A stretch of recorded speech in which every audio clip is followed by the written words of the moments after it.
Lietuvos krepšinio rinktinė kyla į mūšį, kurio laukia visa šalis. Lietuva prieš Italiją, kartų kaita prieš pasaulio krepšinio žvaigždes. Sunkiais žingsniais iki ketvirtfinalio nukeliavę lietuviai prieš solidų žaidimą demonstruojančius italus. Lietuva nebe ta krepšinio karalienė, kuri anksčiau šį tą reiškė. Tiesiai šviesiai rėžė italų spauda. Talentai, žinomi vardai, titulų alkis, tritaškių lietus, vis gerėjantis susižaidimas. Italijos kozirius vardija ekspertai. Šio vakaro favoritai akivaizdūs. Tačiau sugniaužusi kumščius Lietuva sirgs už mūsiškius. Lietuvos krepšininkai sieks įrodyti, kad Europos čempionate Lilija vertė daugiau nei pasiektas ketvirtfinalis. Mūsų tikslas nėra aplošti gruzinus ir būti aštuntukį, mes norim daugiau.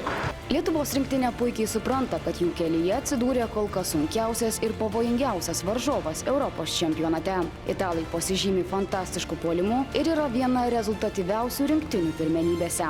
Gynyba visada, bet kokiose rungtynėse, bet reikia kažką ir įmesti. Jeigu mes pasižiūrėsim, italai kažkaip tai įmeta apie 80 taškų. Tai kaip čia dabar, mums irgi reikia kažkaip tų taškų sukrapštyti. Taip, kad ne viskas bus, be abejo, gynyba yra svarbiausia ir visą kitką, bet turim galvoti, kaip ir užpulti. Tiek lietuviai, tiek italai viešai kalba, kad sieks diktuoti savo sąlygas ir nesitaikyti prie varžovų. Planas yra, kad jie taikytųsi prie mūsų, todėl mes pradėsim savo normalių penketų ir tikrai bandysim žaisti taip, kaip žaidėm iki šiol. Lietuvos rinktinė žino italų Achilo kulną – tai gynyba. Bet ar lietuviai sugebės užpulti? Komandos lyderis Jonas Mačiulis aštuntfinalyje pademonstravo neįtikėtiną žaidimą, bet to paties reikės ir šį vakarą.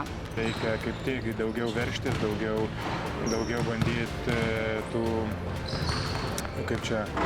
greitų atakų iš pirmos užtvaros, iš kažkokių prasiveržimų, iš juos išdraskyti, nes jie tikrai nėra ta komanda, kurie gynyboje dirba. Pajėgiausią sudėtį per pastaruosius metus surinkusi Italija šią popietę šlifavo paskutiniuosius derinius. Be to, plano B italams greičiausiai nereikės. Traumuotas Andrea Bargnani ruošiasi ketvirtfinaliui su lietuviais. Aukštaūgis vakar praleido treniruotę, bet šiandien jau sportavo ir atrodė pasiruošęs kilti į kovą su buvusiu komandos draugu Jonu Valančiūnu ir visa Lietuvos rinktinė.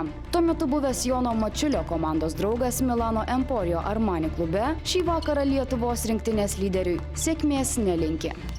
Mačiulis puikus vyrukas. Džiaugiuosi už jį. Džiaugiuosi, kad taip gerai žaidžia šiame čempionate.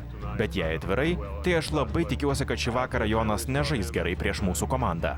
Kai italai po paskutinės treniruotės šiandien paliko areną, į ją susikaupę įžengė lietuviai. Lemiama diena išaušo.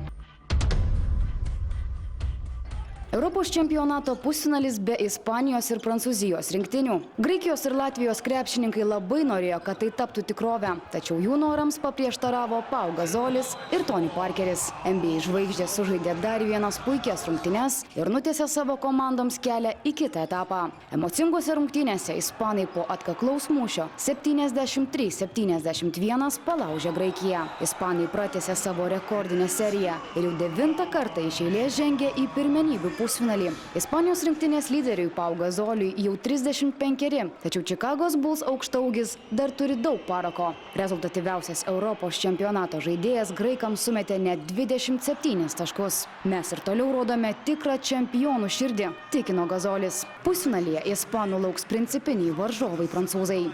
Daugiau nei 26 000 žiūrovų Lilija stebėjo dar vieną savo numylėtinių pergalę. Prancūzai žengė be pralaimėjimų ir ketvirtfinalyje 84-70 įveikė Latvijos komandą. Latvijai prancūzams sugebėjo pasipriešinti tik 2 kėlinius, bet vedami 18 taškų pelniusio Tonio Parkerio, prancūzai nusitęsė kelią į kovą dėl medalių. Prancūzai džiugino sirgalius efektingais epizodais ir dar kartą dovanojo puikias emocijas. Prancūzai Europos čempionato pusfinalį pateko jau 3 kartą iš eilės. Pralaimėję Latvijai dėl 5-8 vietų pirmajame mače kovos su Graikija. Lilija dvelkė krepšinio dvasia. Miesto centre įkurta speciali fanų zona, kurioje miesto gyventojai ir svečiai stebi Europos čempionato kovas. Visus ir vėjuotas oras žiūrovams netrukdo. Susėdę ant žemės jie įdėmiai seka Ispanijos ir Graikijos rungtynes. Fanų zonoje linksminasi ir lietuvių sirgaliai, su nekantrumu laukiantis Lietuvos ir Italijos mačo. Fanų zonoje galima ne tik žiūrėti krepšinio kovas, bet ir patiems paimti kamuolį į rankas. Čia įrengtos krepšinio aikštelės, kurios džiugina ir suaugusiuosius, ir mažuosius. Emocijų netrūksta ne tik Lilio arenoje, bet ir čia. Belieka tikėtis, kad šį vakarą lietuvių pasirodymas padovanos daug teigiamų emocijų ir mes galėsime taip pat švęsti, kaip jau švenčia ispanai ir prancūzai. Asta Žukaitė, Donatas Pokštys, kamuolys apvalus, Lilis.